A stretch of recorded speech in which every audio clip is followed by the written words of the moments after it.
আকাশবাণী কলকাতা সমীক্ষা শিরোনাম পুজোর পরিবর্তন লিখেছেন সুজিত ভট্টাচার্য।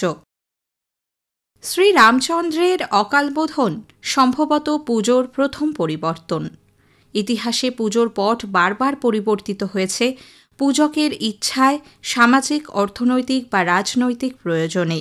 1757 সালে শোভাবাজার রাজবাড়ির দুর্গোৎসব ছিল রবার্ট ক্লাইভের পলাশী যুদ্ধের বিলম্বিত বিজয় উৎসব। ব্যবসায় পিছিয়ে না পড়তে অন্য জমিদার ও বণিকরা শারদীয় পুজোকে ঢাল করে ইস্ট ইন্ডিয়া কোম্পানির কর্তাদের সুরাসহ বাইজি নাচে তুষ্ট করে বার্ষিক ব্যবসায়িক বন্দোবস্তর নবীকরণ করতেন। সেকালের সুশীল সমাজে এই পরিবর্তিত পুজোকে বলা হতো কোম্পানির পুজো।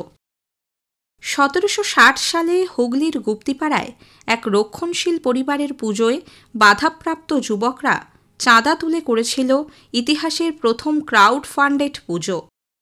বোধন, পূজন ও বিসর্জন ছিল জমিদার বা বণিক পরিবারের অধিকারস্থ। জনগণ ছিল অনাহুত ও রবাহুত দর্শক মাত্র।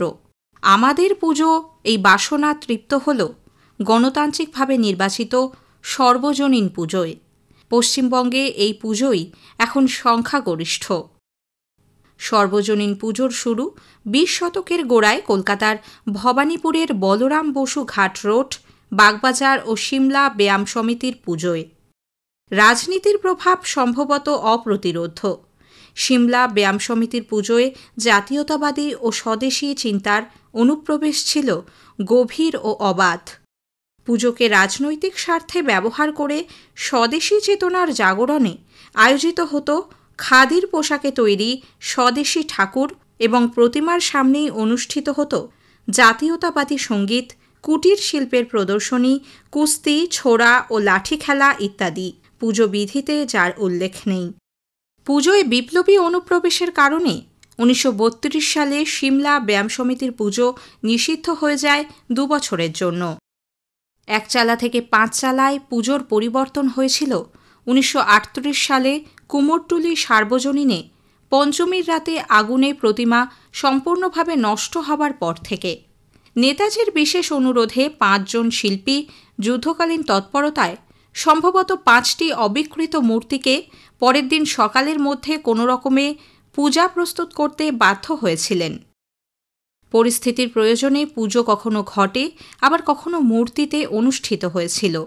স্প্যানিশ ফ্লু, মহামন্দা, বিশ্বযুদ্ধ, যুদ্ধ পরবর্তী ব্যাংক বিপর্যয় ও দেশভাগের পর জমিদারি প্রথার বিলোপ, বর্গা প্রথা, ভূমির ঊর্ধ্বসীমা আইন ও রেন্ট কন্ট্রোলে ক্ষতিগ্রস্ত পূজকরা বংশ পরম্পরার পুজো চালু রাখতে, পুজো সীমিত রাখতেন ঘটে।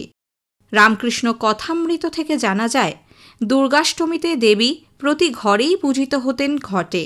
সর্বজনীনের চল হতেই গার্হস্থ্য পুজোর ইতি ঘটিয়ে পুজো এলো বাইরে মৃন্ময়ী রূপে। 60-এর দশকে পরিবর্তন এলো হিন্দি নায়িকাদের আদলে দেবী মূর্তি নির্মাণে। পরে এলো মূর্তি নির্মাণে মাটির বদলে অন্য জিনিসের ব্যবহার।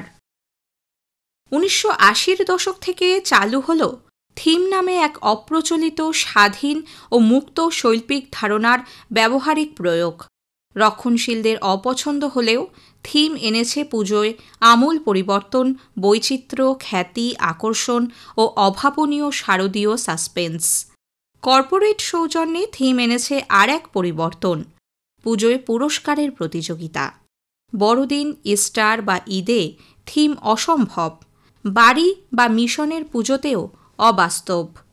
থিম সম্ভব ও একই সঙ্গে বাস্তব শুধুমাত্র সর্বজনীন পুজোয়।